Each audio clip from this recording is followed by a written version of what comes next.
Ang mga kwento ng pag-ibig, kwento ng buhay at kwento ng pag-asa dito sa Barangay Love Stories. Love Stories.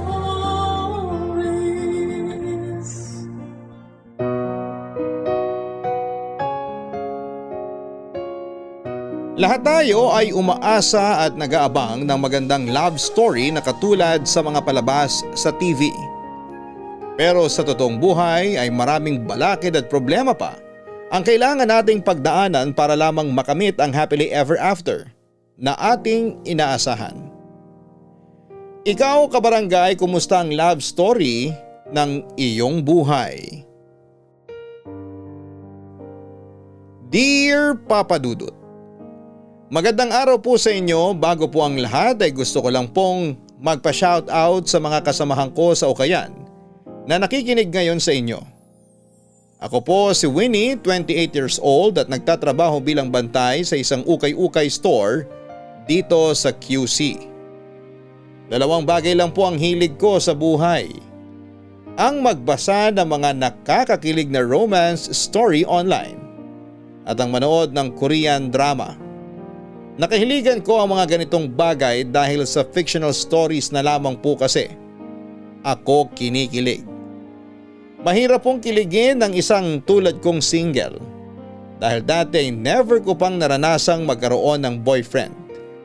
Ni isa kasi ay walang nagtangkang manligaw sa akin noon, Papa Dudut. Matagal ko nang tanggap na imposible na akong makaranas ng maala Korean novelang love story. Kung makikita nyo lang siguro ako ay magigets nyo kaagad kung bakit ko nasabi ito. Pero para ma-imagine ninyo kung ano ang itsura ko ay i-describe ko na lamang ang sarili ko. Mas pangit po ako sa pangit, Papa Dudut. Malaki ang ulo ko na patulis sa may bandang baba. Heart shape ang tawag nila sa ganong klase ng ulo. Pero sa kaso ko ay parang hindi ko mawari kung hugis puso ba o biniyak na buko yung sa akin. Malaki ang ilong ko, pinaghalong matangos na pango. May cheekbones naman ako kahit papaano pero ayaw patalo ng labi ko dahil araw-araw ay para itong namamaga. Nadaig pa ang pato. Kung akala ninyo ay tapos na ako sa pagde-describe sa itsura ko ay wait, there's more. May bungi ako sa harap ng ngipin ko. Tuwing umingiti tuloy ako ay sumisilip ang dila ko. Malapad ang noo ko na hindi bagay sa buhaghag kong buhok. Ang malala pa po ay hindi na nga maganda ang hulma ng mukha ko. Ay may malaki pa akong peklat sa kanang pisngi na nakuha ko noong bata pa ako. Mabuti na lamang at pinagpala ko pagdating sa mga mata ko. Dahil yun lang ang katangi-tanging maganda sa mukha ko. Kaya naman naging best friend ko na ang face mask. Bago pa man nauso yun noong pandemic ay matagal na akong gumagamit ng face mask. Dahil tuwing suot ko ito ay saka lang ako nagkakaroon ng confidence. Papa Dudut, ako ang Diyosa ng mga pangit at proud po ako doon. Kahit ano pa man ang sabihin sa akin ng mga tao.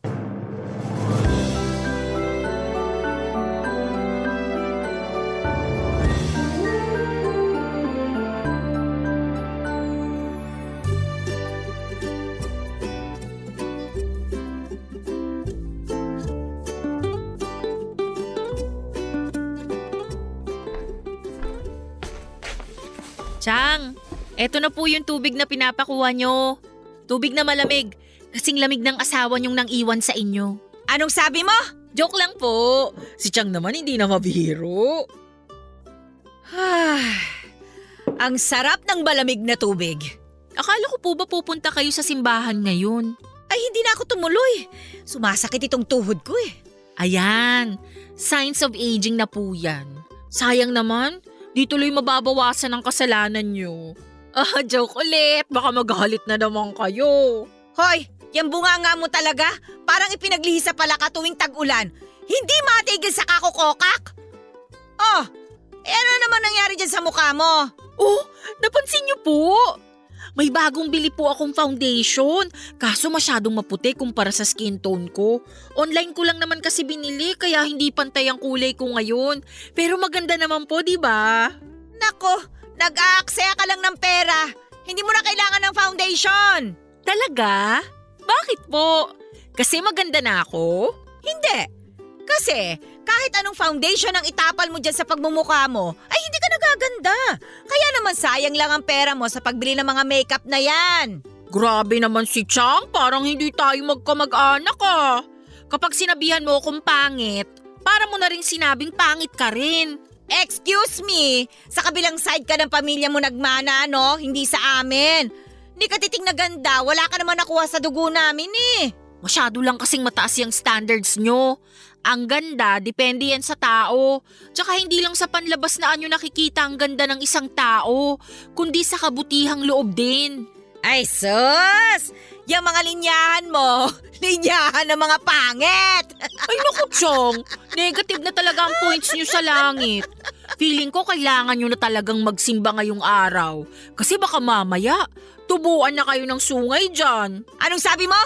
Halika nga rito, parang... Aray! Ayan, Tuhod ko, aray ko, 50 pa lang kayo pero kinakarma na kayo. Massage ko kayo, gusto nyo? Ikaw, kung hindi ka lang talaga anak ng kapatid ko, matagal na kitang pinalayas dito!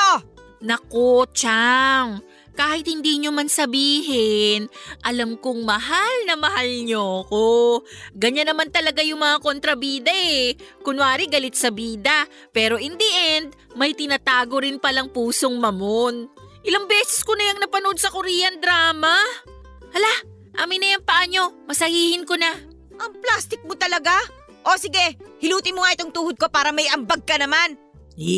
Papahilot din naman pala, nagpapakipot pa. Patong nyo na po yung paa nyo rito sa binti ko. Ah, Alam nyo, Chang, mabuti na po yung plastic. At least, mahirap mabulok. Kesa naman yung iba dyan, buhay pa, nabubulok na. ikaw yung mukhang nabubulok. Pareho kayo ng hulma ni Imaw sa Encantadia. Hala, masawig nyo po kaya yun. Pareho na kayong maraming wrinkles. Aray, biro lang Ayan, naman eh. ka. Kumakatadyak parang hindi nirarayuma. Isara mo na yung bunganga mo. Gusto ko magpahinga. Kabutihang asal na nga lang ikagaganda mo, pati yun wala ka pa. Mabuti naman po ako eh. Sa piling tao nga lang. Shh! Tumahimik ka na, matutulog ako. Okay po. Sleep well.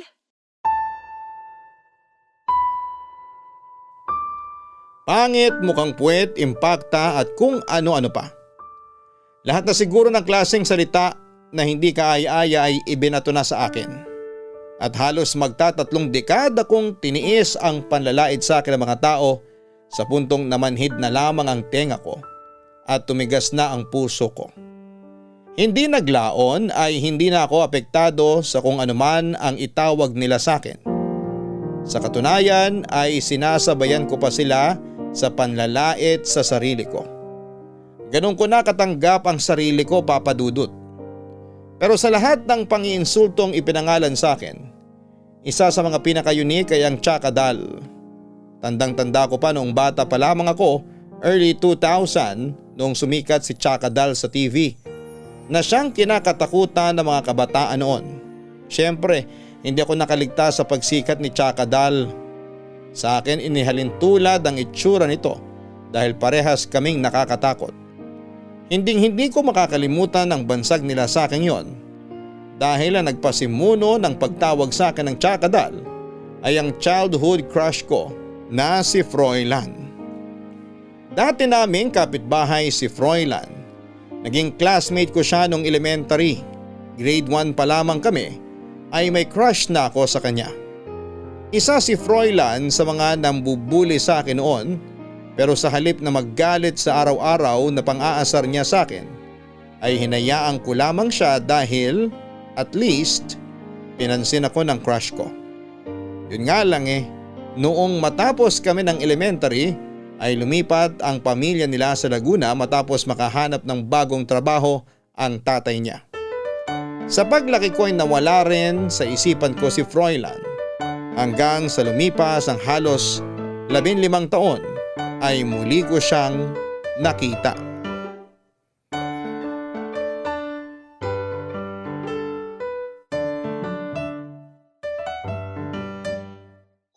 Grabe! Ang init ngayon. Para na akong ice cream na nalulusaw dito. Bumili ka kasi ng portable na electric pan. Malaki tulong nun sa panahon ngayon. Ayoko, sayang lang pera doon. Balita ko madali lang daw yun malobat eh. Kung ayaw mong gumastos, ayan sa likuran mo daming karton. Gawin mong pamaypay para hindi ka matunaw dyan sa kinauupuan mo. Teka, anong oras na ba? 12:10 na. Gutom ka na ba? Kain na kaya tayo. Sandali, buksan mo na yung radyo. Barangay Love Stories na. Ayo nga pala. Sandali lang. Eto na, bubuksan ko na. Aaminin ko, Papa Dudut. O ayan, May pagka- ilabas na natin yung pagkain natin para makakain na tayo ngayong wala pang masyadong customer. Hindi ka talaga makakain, no? Kapag walang barangay love story sa background.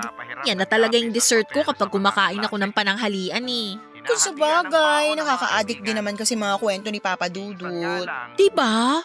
Pero sana, love story naman ang i-ere nila ngayon. Yung may happy ending sana. Abangan na lang natin. May customer pa yata. Bayan, wrong timing naman. Ako nang bahala.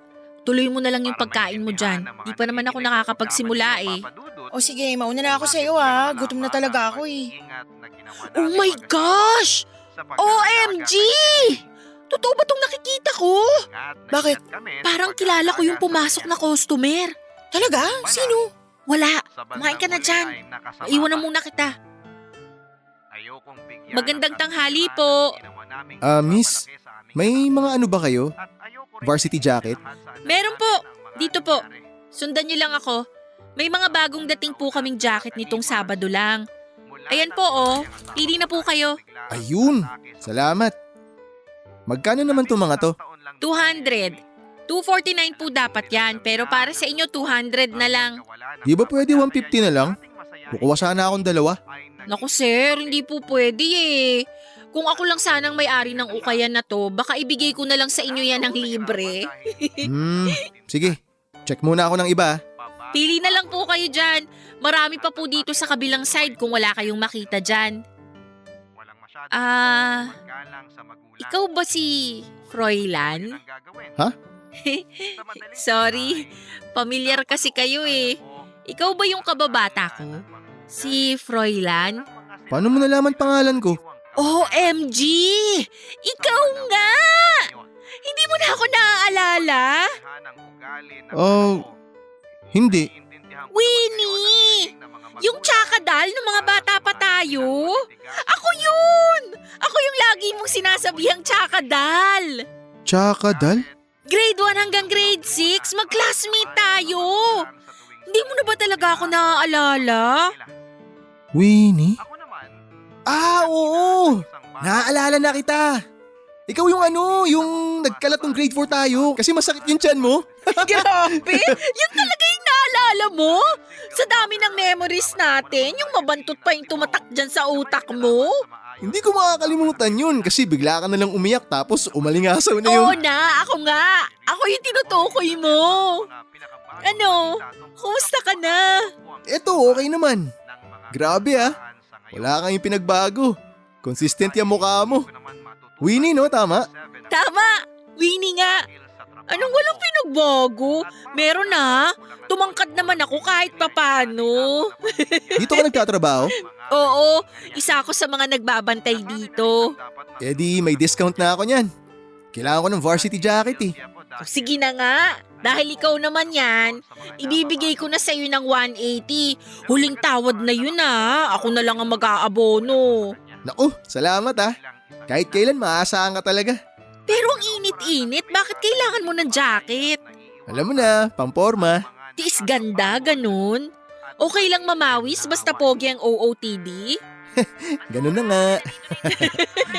Ay nako, pasalamat ka, hindi ka mukhang maasim. O sige na, pumili ka na dyan. Tawagin mo na lang ako kapag may napili ka na. Okay, salamat ulit Marami nang nagbago sa itsura ni Froilan simula nung huli ko siyang nakita, Papa Dudut. Cute pa rin naman siya pero mas cute pa siya sa ngayon. Maganda ang pangangatawan nito at nakasuot din siya ng eyeglasses kaya mas nagmumukha siyang matalino. Nakakakit pa rin ang mga ngiti nito na parang laging nasa toothpaste commercial. In short, mas gumwapo pa siya noong tumanda siya. Bilang isang hopeless romantic na nilamon ng mga Korean drama love stories, hindi ko na naiwasang mag-imagine kung saan mapupunta ang muling pagkikita namin yon. Yun po ang sakit ko, Papa Dudut. May pagka-feeling main character ako. Bawat pangyayari sa buhay ko ay inahalin tulad ko sa mga Korean drama na napapanood ko. Katulad na lamang ng muling pagkikita namin ni Froilan. Naisip ko na baka sign na yon ni Destiny para ituloy ang love story namin ni Froilan na hindi natuloy noong mga bata pa lamang kami.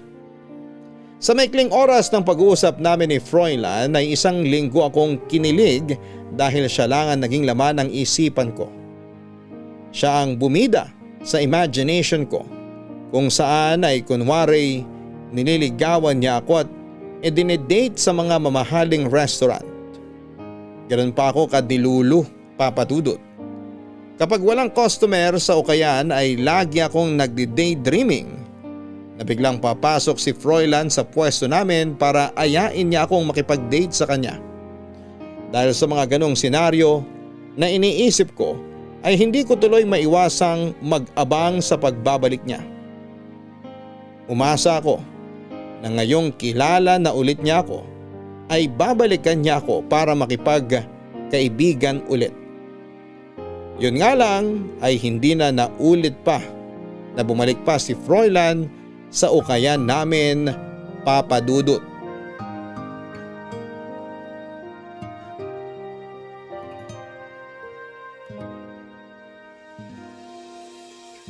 Sinubukan kong hanapin si Froilan sa Facebook, Papa Dudut.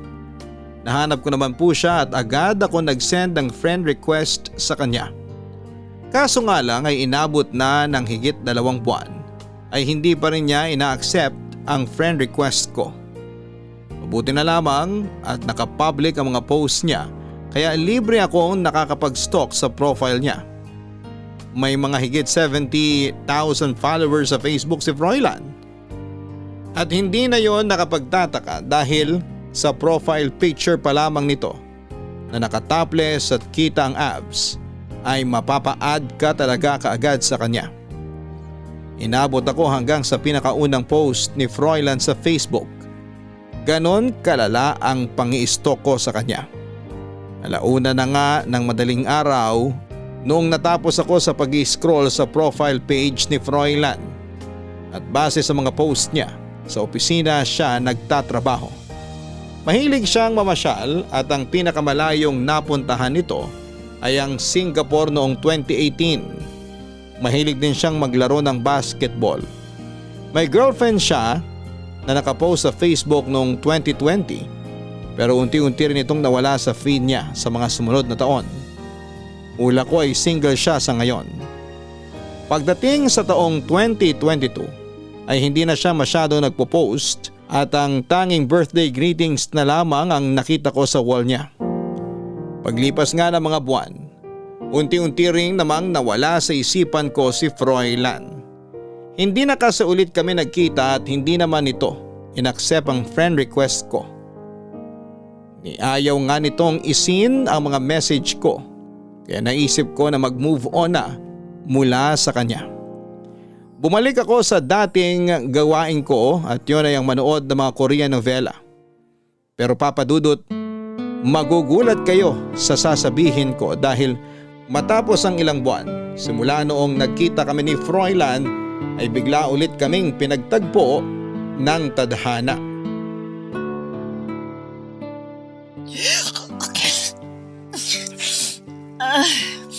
Parang tatrangkasuhin yata ako.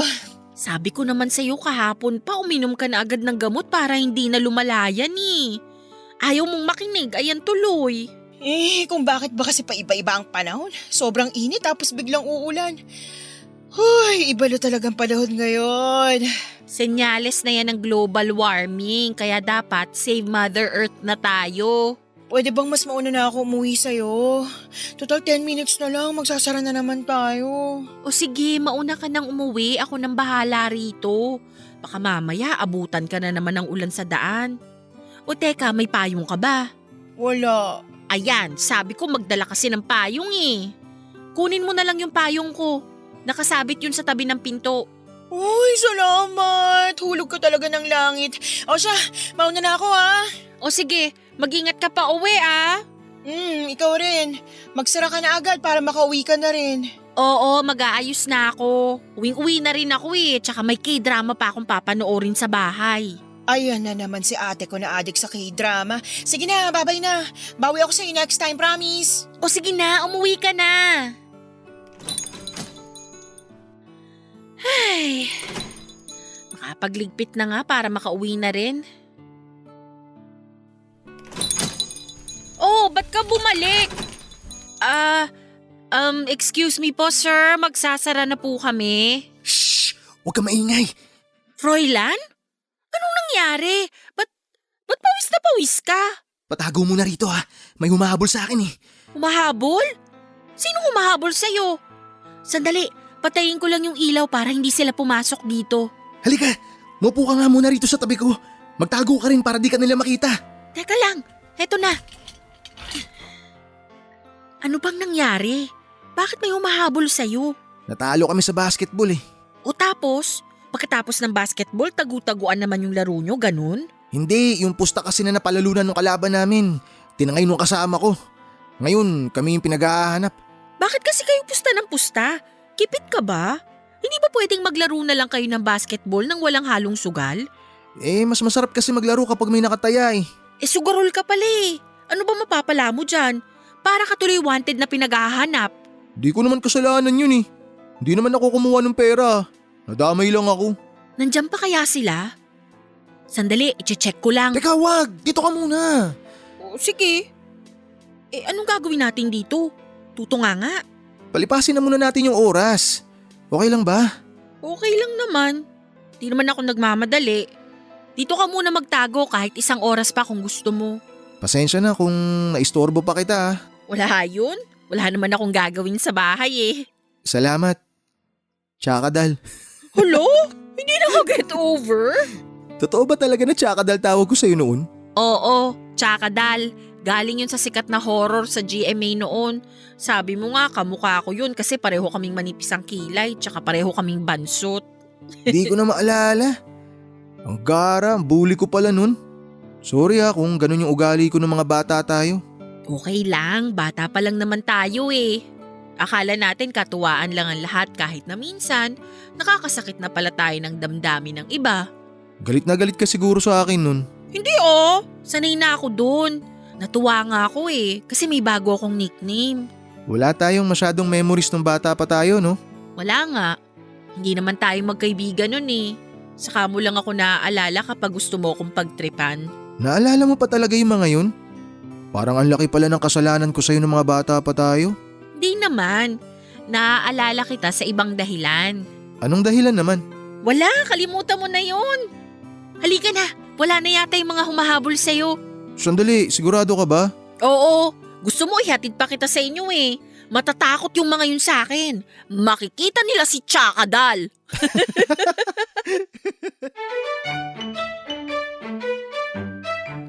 Papadudod sa wakas matapos ang halos 7 buwan, ay inapprove din ni Froilan ang friend request ko sa kanya sa Facebook. Sobrang kinilig ako ng araw na yon dahil ibig lang sabihin noon ay napansin na niya ako. Dahil sa pagtulong ko sa kanya ay binigyan ako ng chance ni Froilan para maging close sa kanya. Naglakas loob akong i-message siya at nagulat ako nang i-acknowledge niya ang message ko. Hindi tulad noon na hindi man lang niya ito sinisin. Daig ko pa ang teenager na first time makaramdam ng first love. Kahit na medyo mabagal siyang mag-reply ay halos araw-araw kami kung mag-usap noon sa chat. Minsan ay inaabot ng 8 hours bago siya mag-reply. Pero naiintindihan ko naman yon dahil may work siya at may sariling buhay din naman siya. Mahaba naman ang pasensya ko kaya willing ako mag-antay sa mga reply niya. Basta ang importante para sa akin ay nagpapatuloy ang komunikasyon naming dalawa. Hindi ko rin po kasi hinahayaan na matapos ang kwentuhan namin sa chat. Kahit na mga karaniwang one-liner lang ang reply niya ay nag-iisip agad ako ng panibagong topic para may pag-usapan ulit kami. Papadudot si Froilan ay parang kape na nakakaadik. Tuwing nakikita ko ang notification ng reply niya ay biglang nabubuhay ang dugo ko. Kahit napagod ako, sa maghapong pagbabantay sa ukayan ay bigla na lamang gumaganda ang araw ko. Ganon kalala ang impact ni Froilan sa akin, Papadudot. Minsan nga ay napapansin na rin ang katrabaho kong si Cheng na para kong baliw na mag-isang nakangiti sa kawalan tuwing nag-i-imagine ako tungkol sa amin ni Froilan. Hindi ko rin kasi maiwasan noong mag-daydream sa future namin ni Froilan. At yun ang minamanifest ko noon, ang magkatuluyang kaming dalawa, Papadudot.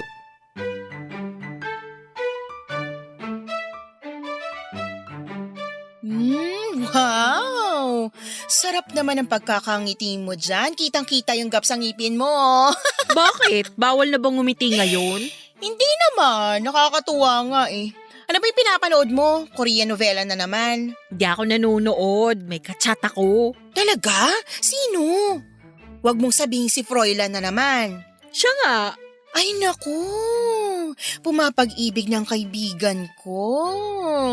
Wag magka-chat lang kami. Pag-ibig na agad. Nako te, alam na alam ko yung mga ganyang klaseng ngiti. Aminin mo na fall ka na sa Froilan na yan ano? Hindi imposibleng mangyari yun. Na ma-fall ka sa kanya? Hindi. Imposibleng ma-fall siya sa akin. Kaya dapat hindi rin ako ma-fall sa kanya. Yang mga ngiti mong yan, parang na-fall ka na sa kanya eh. Di naman. Nakakatuwa lang siyang kachat.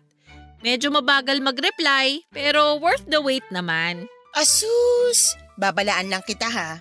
Yang mga ganyang klaseng lalaki, narcissist yang mga yan. Paaasahin ka, paiibigin, tapos kapag nakuha na yung loob mo, tsaka ka nila i-ghost. Lalo na kapag validated na yung ego nila. Huwag kang papahuli sa pain nila. Alam mo, itong si Froilan, huwag mong itulad sa mga na-experience mo sa lalaki. Iba siya. Anong iba? Hindi ba bully nung kabataan nyo? Sabi mo nga, lagi kang inaasar niyan dahil pangit ka. Noon yun. Nagmamature naman ang isang tao eh. Nagbago na siya. Hindi ako naniniwala. Hindi mo pa kasi siya nakikita kaya ka ganyan eh. Busy ka kasing kumakain nung nagpunta siya rito sa Ukayan. Tapos maaga ka namang umuwi nung nagkita ulit kami. Nakita ko na siya sa picture. Pinakita mo na sa akin yung picture niyang may abs, 'di ba? Siyempre, iba pa rin yung picture sa personal. Sa bagay, kapag sa picture kasi maraming filter. Baka mamaya sa picture lang yan pogi tapos sa personal ulit ba pala? Hoy! Gwapo si Froilan Mas gwapo pa sa mga ex mo. Hoy! Ano ba problema mo sa mga ex ko? Parang ikaw yung iniwan kung makapagtanim ka ng galit sa kanila. Excuse me lang. At least yung mga ex kong yun, napasaya nila ako. Yung Froilan mo, ano bang ambag niya? Napapasaya naman niya ako eh. Napapasaya ka niya kasi nabubuhay na naman yung pagiging delulo mo. Hulaan ko, nag-imagine ka na naman nakasal na kayo, no? Hala, paano mo nalaman? Yan tayo kilala na kita. Dahil yun sa kakanood mo ng Korean drama.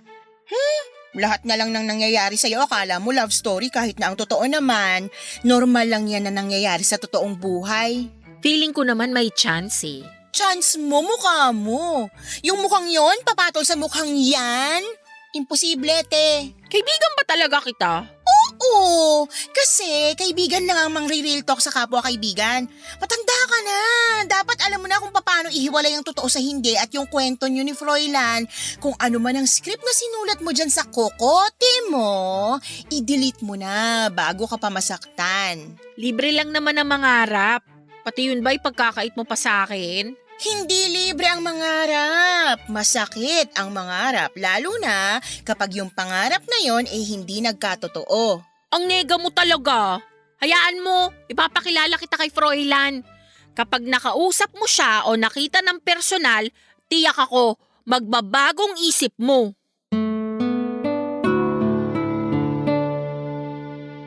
Dahil curious si Cheng kung totoo nga bang gwapo si Froilan sa personal, ay inimbitahan ko siyang samahan ako na manood ng isa sa mga laro nito ng basketball.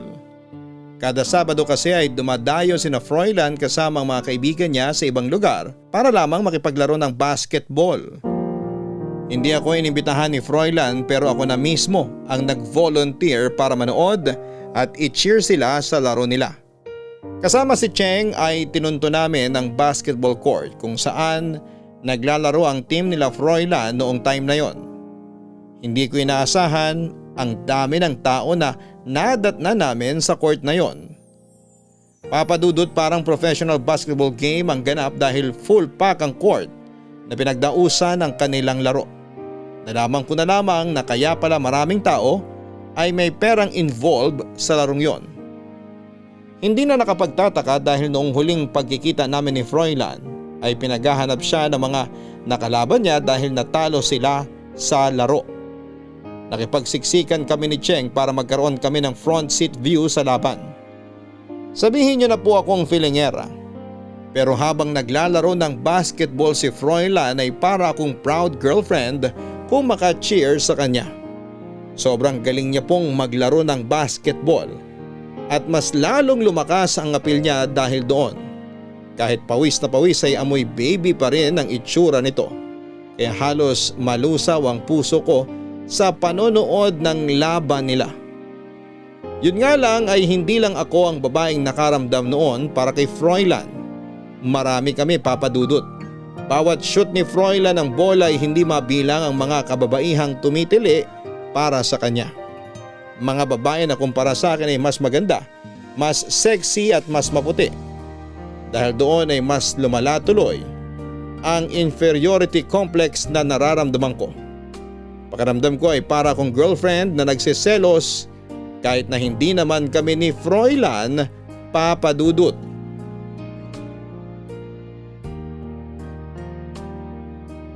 Papadudot, aaminin ko na nasira ang mood ko noon dahil sa mga babaeng daig pa ang kinakatay na baboy kung makatili kay Froilan. Mas pinili na lamang naming umuwi ni Cheng noong araw na yon. Isa pa ay umaambo na at malayo pa ang uuwian namin kaya hindi namin tinapos pa ang laro. Saka ko na lang nabalitaan kay Froilan na natalo sila kasama ang malaking halaga ng pera na ipinusta nila. Hinanap daw ako ni Froilan matapos ang laban nila dahil nagsabi ako sa kanya na manonood ako. Na-disappoint daw siya na hindi niya ako nakita dahil noong time na yon ay kailangan daw niya ng makakausap. Dahil pakiramdam niya ay siya ang dahilan kung bakit natalo ang team nila. Sobrang laki ng pagsisisi ko na maaga kaming umuwi ng araw na yon. Ganon pa man ay bumawi naman kagad ako kay Froilan. Noong gabing yon ay inaya ko siya na kumain ng pares sa labas at pumayag naman siya. Hanggang ng mga oras na yon ay hindi ako makapaniwala na ang lalaking tinitilian ng mga kababaihan sa basketball court ay kasama ko mismong kumain ng pares. Parang date na nga po ang nangyari sa amin. Ako nga lang yun ang libre pero okay lang po yun, papadudot. Para akong naglalakad sa ulap ng mga oras na kasama ko si Froilan.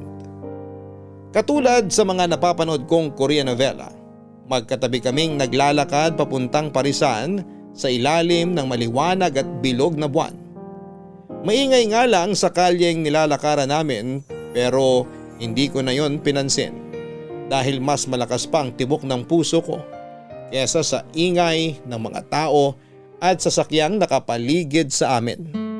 Nang gabing yon ay mas kinilala pa namin ni Froilan ang isa't isa.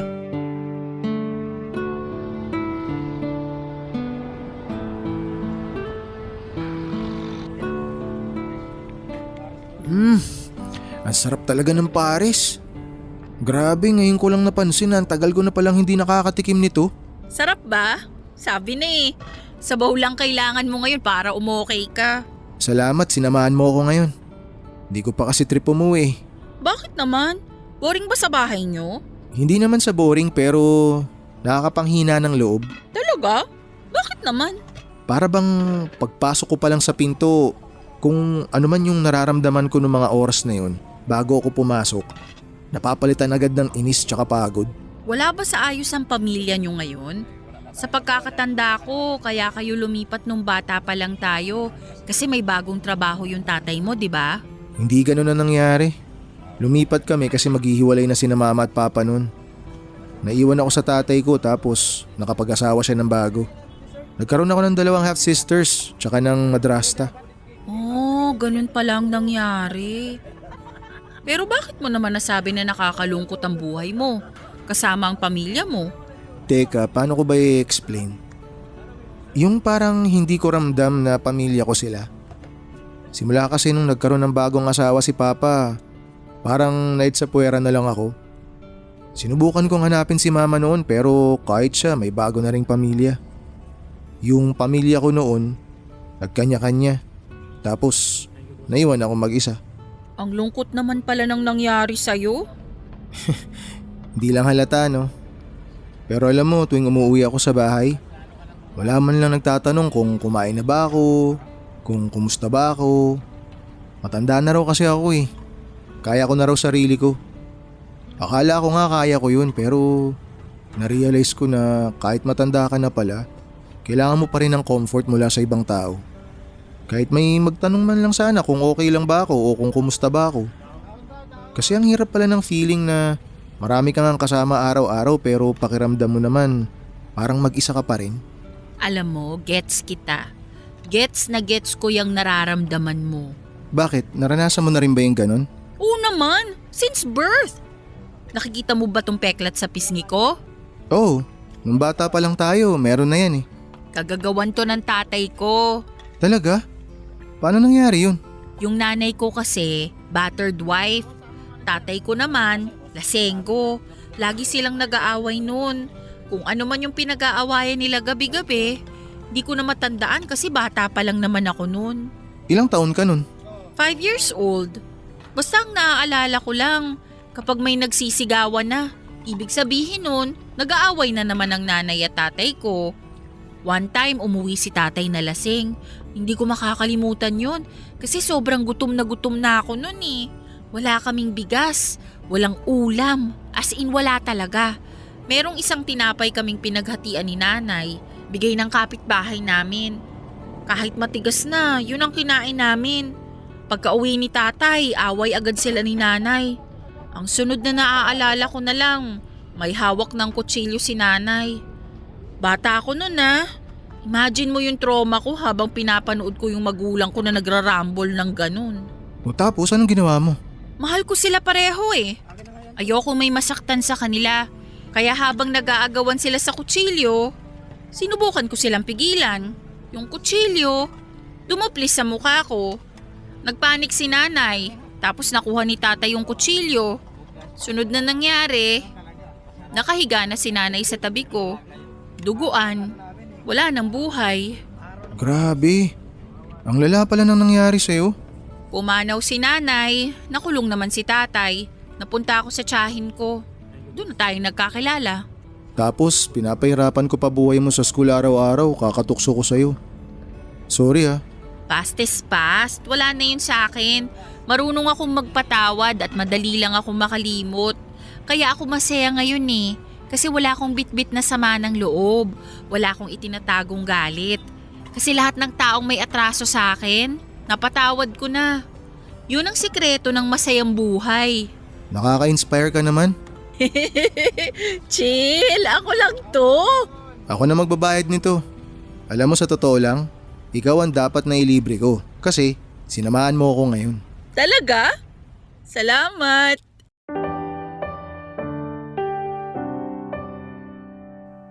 Papadudod sa kabila ng masiyahin kong personality, ay isang malalim na trauma ang itinatago ko. Hindi naging maganda ang kabataan ko at yun ang hindi alam ng mga kalaro ko noon. Nung lumipat ako sa pangalaga ng tiyahin ko, akala ko ay magiging maganda na sa wakas ang buhay ko. Pero kung anong ugali ng tatay ko ay ganun din pala ang ugali ng tiyahin kong umampon sa akin. Siguro'y nasa dugo na talaga nila ang maging masama. Kahit na ganoon ang buhay ko sa loob ng tahanan namin, sinubukan ko pa rin maging masaya. Noong nag-transfer ako sa school nila, Froilan, ay pilit akong naghanap ng mga kaibigan. Pero dahil sa peklat sa mukha ko ay nilayuan ako ng mga kaklase ko. Ni isa'y walang gustong makipagkaibigan sa akin dahil sa itsura ko. Ako yung batang mag-isa lamang na kumakain tuwing recess. Ako yung kaklase nilang tuwing grouping ay walang gustong kumuha sa akin. Ako yung nagiging kaibigan lang kapag wala na silang choice. Buong school year ay saka lang ako nakakapagsalita kapag nire-recite ko ang panatang makabayan tuwing flag ceremony. Pero nagbago ang lahat ng isang araw ay bigla na lamang naisipan ni Froilan na gawin akong katatawanan sa buong klase. Siyang naging bully ko mula grade 1 hanggang grade 6. Alam kong hindi magandang ugali niyang yon, pero dahil sa kanya ay napansin ako ng mga kaklase ko. Tuwing pinagtatawanan nila ako ay natutuwa ako dahil kahit papaano ay may ambag na ako sa klase. Kahit na bilang isang katatawanan lang. Minsan tinatabihan ako ni Froilan para lang asarin niya ako. Pero at least may tumatabi na sa akin, Papa Dudut. Bata pa lamang ako ay tinuruan ko na ang sarili ko na hanapin ang magandang bagay sa bawat masasamang nangyayari sa buhay ko. Iyon ang rason kung bakit naging masiyahin akong tao, Papa Dudut.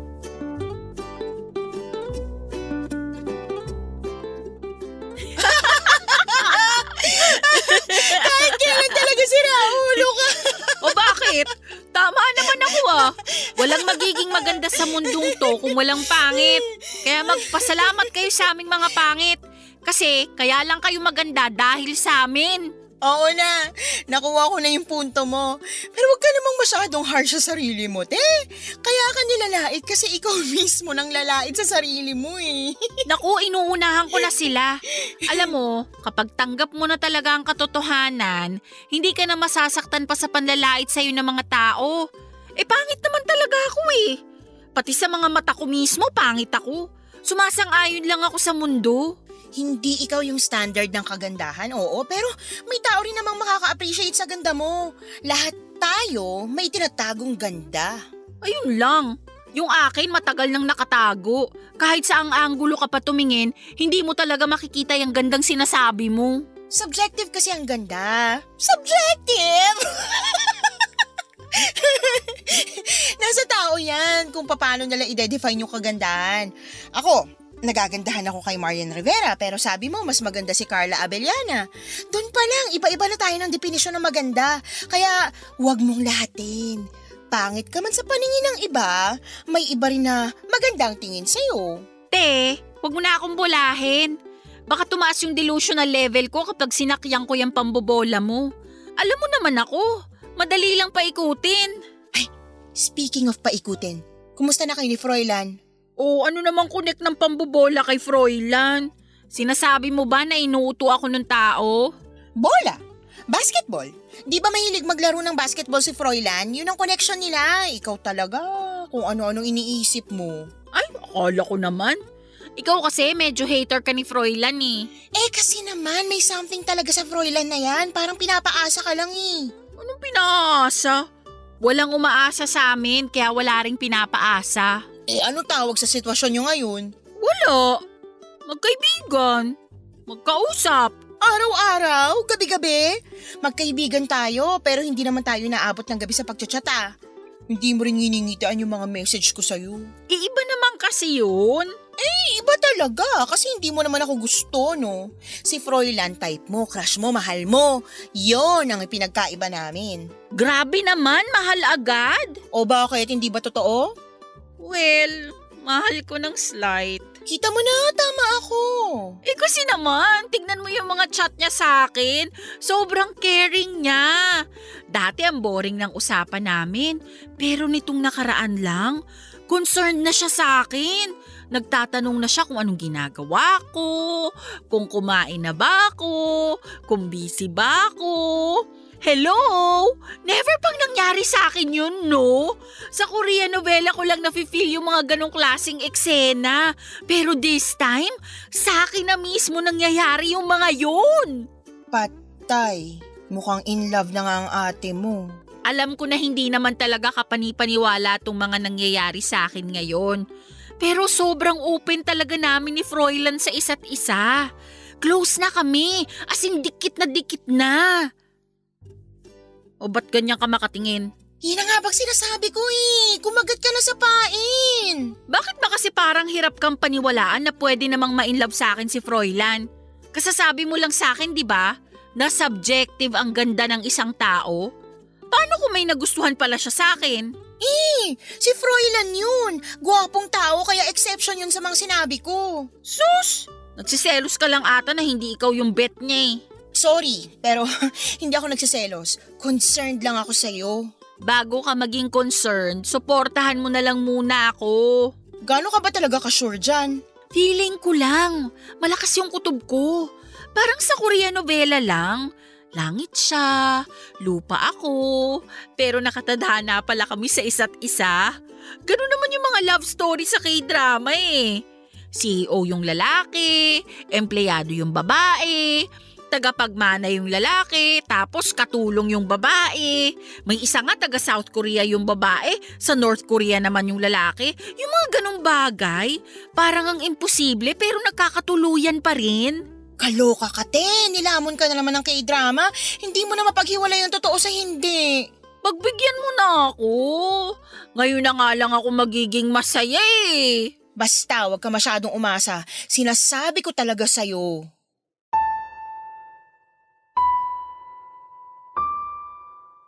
Actually, aware naman po ako, Papa Dudut, na milagro na lamang ang makapagbibigay sa akin ng boyfriend. Mas milagro na naman kapag ang boyfriend na yon ay magiging si Froilan. Mahirap din naman talagang paniwalaan na nahuhulog sa akin ang loob ng isang katulad niya. Alam kong imposibleng mangyari pero hindi rin naman siguro masamang mangarap. Buong buhay ko ay puro pasakit na lamang ang pinagdaanan ko kaya para mapasaya ang sarili ko ay hindi naman po siguro bawal ang mag-daydream ng mga bagay na marahil ay hindi ko makakamit sa totoong buhay. At kahit sa imagination ko lang ito maranasan ay okay na. Hindi naman po ako ganun kabuwang para umasang magkakatuluyan nga kami ni Froilan. Masaya na ako na magkaibigan kaming dalawa at kahit papaano ay meron kaming communication. Sa pagdaan ng mga buwan ay nagpatuloy ang pag-uusap namin ni Froilan online. Hindi ko inaasahan na magtatagal ng ganon ang pagkakaibigan naming dalawa. Marami kaming pinag-usapan na topic tungkol sa mundo, sa politics, sports at kung ano-ano pa. Makwento kasi akong tao, Papa Dudut. Kaya alam kong never naburengan sa akin si Froilan. Sa pagkakataong yon ay mas lumalim pa ang pagkakagusto ko kay Froilan sa puntong hindi ko na mapaghiwalay ang reality sa fiction. Dahil sa kaadikan ko sa mga Korean drama ay hindi ko maiwasang maging assuming. Bawat ginagawa ni Froilan para sa akin ay nabibigyan ko ng isang bagong meaning. Kaya siguro mas lalo akong na-in-love sa kanya. Ganon pa man ay pilit ko pa ring isinapuso ang mga sinabi sa akin ni Cheng na never assume unless stated. Hanggang walang inaamin sa akin si Froilan ay hindi ko paasahin ang puso ko.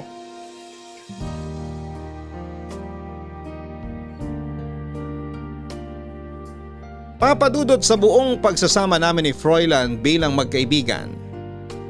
Naihiwalay ko pa rin naman noon ang pagiging delusional ko at pagiging assuming. Kapag kasi delusional, lagi lang akong nagde-daydream ng mga bagay na magpapasaya sa buhay ko. Isa sa mga laman ng daydream ko ay yung ikinakasal kami ni Froilan. Alam kong sa imagination ko lang yon mangyayari. Pero kapag naging assuming ako, ibig sabihin noon ay umaasa akong may mangyari sa amin. At yun ang mahirap kapag nag-expect na ako. Pero ang kinakatakutan ko ay nangyari nga, Papa Dudut. Mula sa pagiging dilulo ay nagsimula akong maging assuming. Paano ba naman kasi kakaiba na ang pagiging sweet sa akin ni Froilan noon? Parang bawat ginagawa nito ay may laman. Kaya naman nag-expect ako na may something na talaga sa amin. Hindi ko maiwasang isipin yon dahil sobrang open na sa akin ni Froilan noon sa puntong lahat ng katago-tago nitong sikreto ay nababanggit na niya sa akin. Ako ang naging comfort zone ni Froilan. Ako ang naging bagsakan niya ng mga problema niya sa buhay lalo na sa kanyang pamilya. Naging willing naman ako sa ganong setup namin at kapalit noon ay mas tumibay pa ang loyalty namin sa isa't isa. Ilang beses akong na-tempt na magtanong kay Froilan kung ano nga ba ang meron sa amin noon. Nahihiya kasi ako magsabi sa kanya na may nararamdaman akong pagmamahal para sa kanya dahil baka magmukha akong desperada. Pero ang kagustuhan na gusto kong malaman ay kusa na lamang dumating nang naaksidente ako habang pauwi sa trabaho. Na-sidesweep ako ng isang motor at si Froilan ang pinakaunang tao na dumalaw sa akin.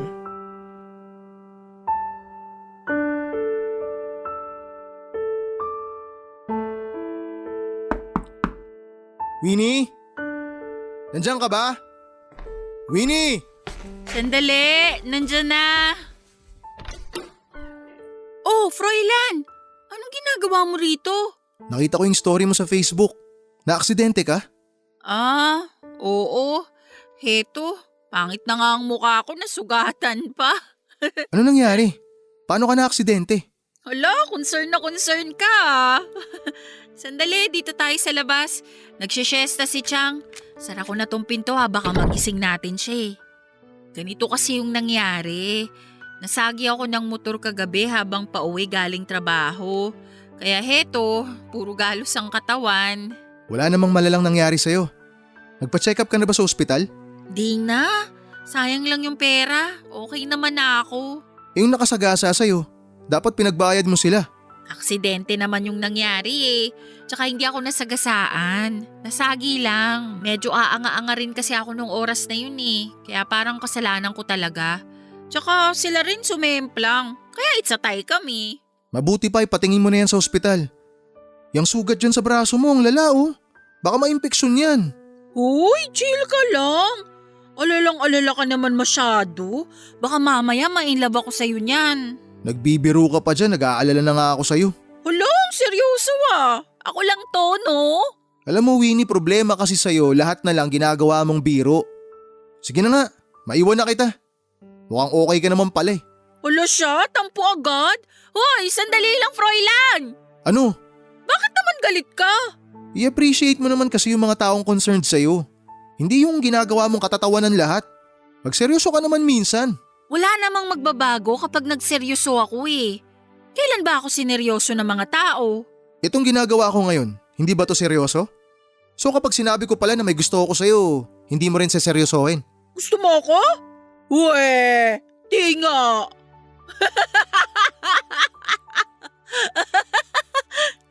Di nga. May gusto ka sa akin? Ano ba sa tingin mo? Sa tingin ko?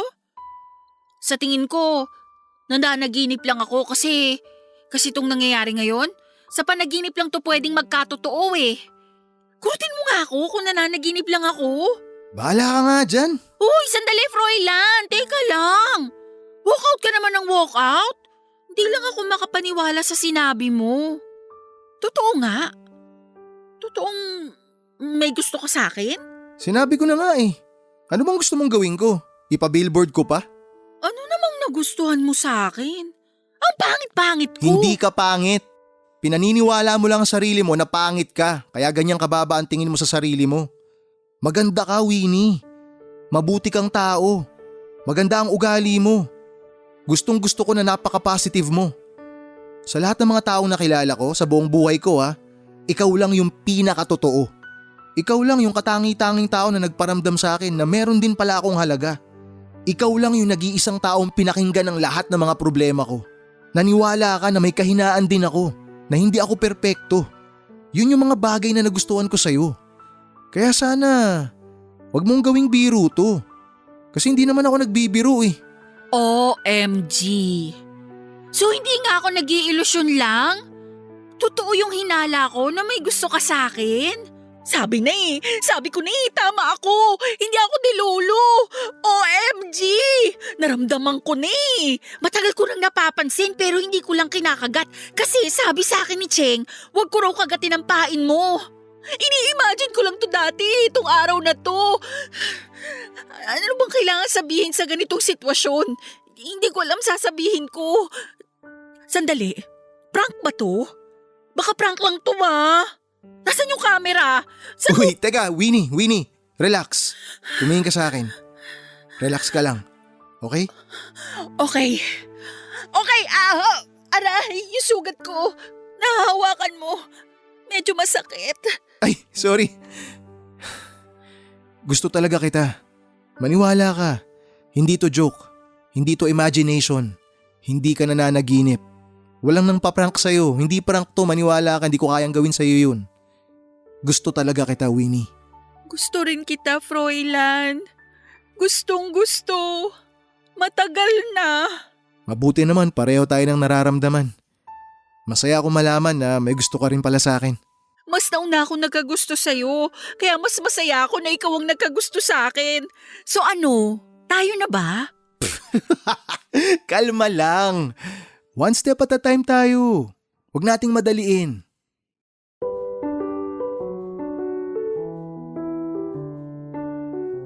"26 years. Yan ang haba ng panahon na inantay ko para sa wakas ay maranasan ko na rin ang malaki dramang takbo ng buhay ko. Sa unang pagkakataon ay naranasan ko rin kung papaano ang umibig at ibigin ng isang tao. Sa unang pagkakataon ay naramdaman ko rin ang totoong kilig na dati saka ko lang nararamdaman tuwing nanonood ako ng Korean novela. Sa haba ng panahon ay tanggap ko na noon na wala na talagang taong magkakagusto sa akin. Kaya nung biglang nagpakita ng motibo si Froilan ay nahirapan akong paniwalaan ito. Akala ko ay pinaprank lamang niya ako. Para kasing hindi ka panipaniwala ang mga nangyayari noon, pero totoo yon, Papa Dudut. Totoong totoo. Wala na dapat akong karapatang magpakipot, pero may karapatan akong alagaan ang puso ko. Kaya naman naghanap muna ako ng pruweba na may gusto talaga sa akin si Froilan.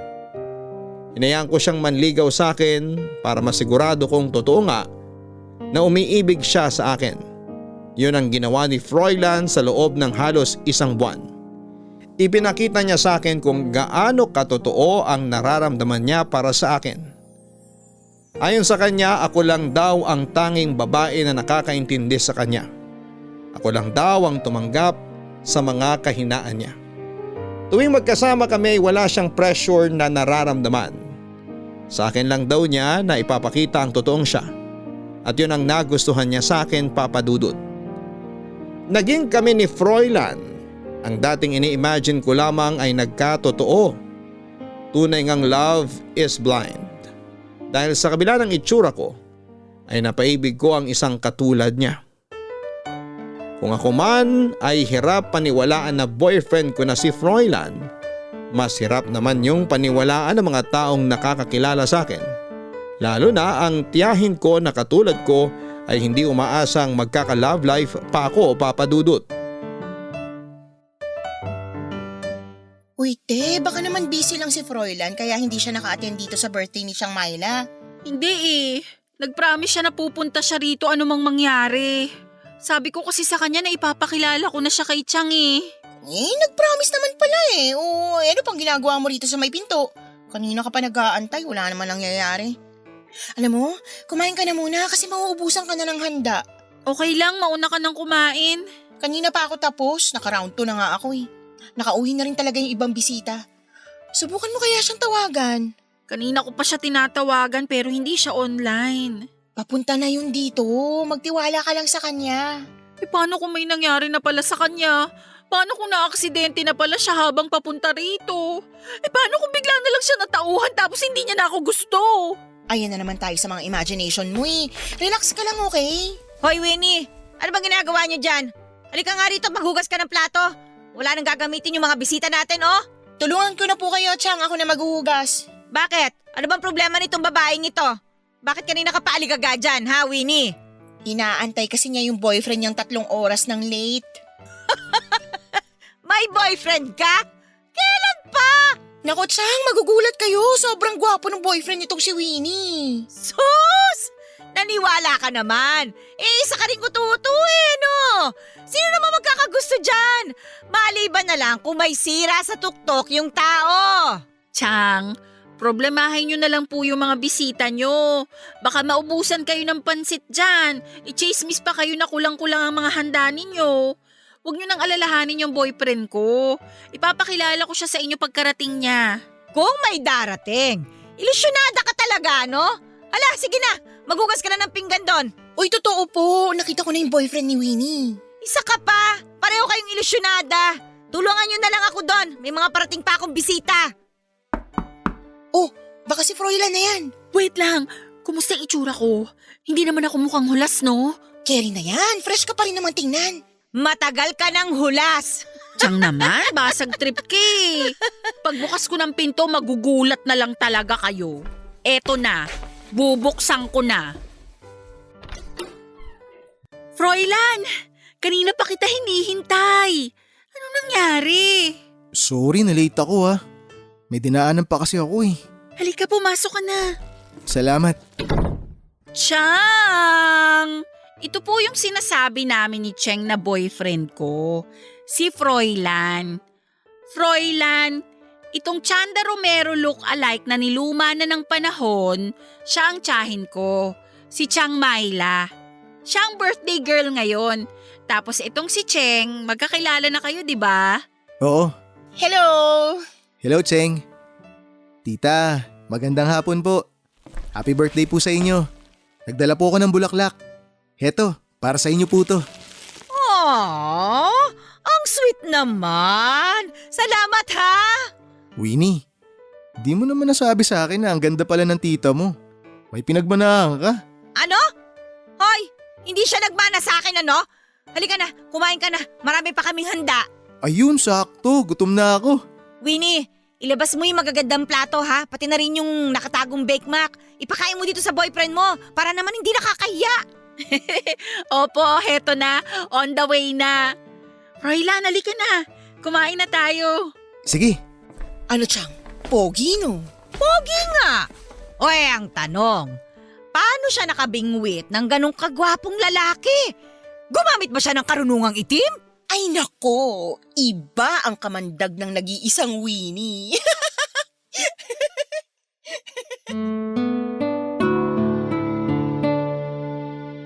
Papadudot 2 taon na po ang nakakalipas simula nang mangyari sa buhay ko ang kwentong ibinahagi ko sa inyo.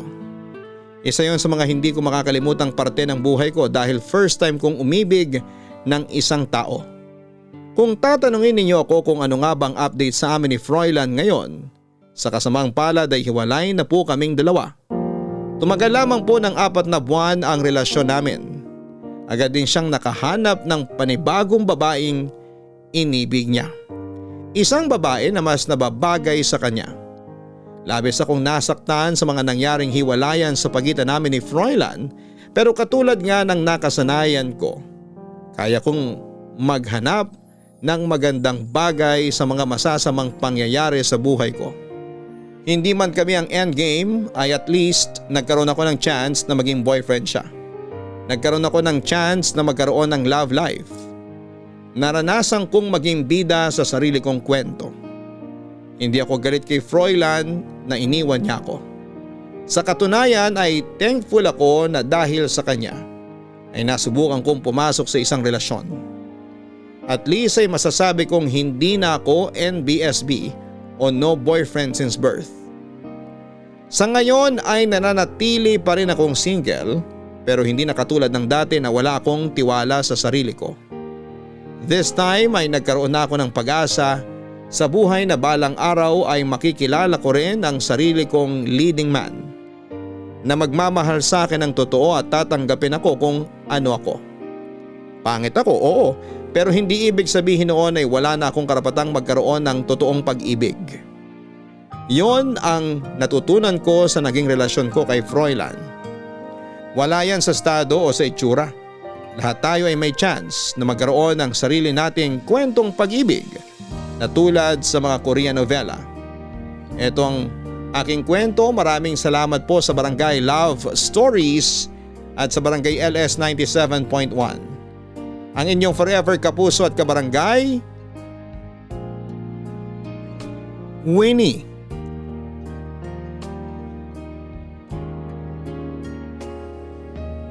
Beauty is in the eye of the beholder, ika nga nila.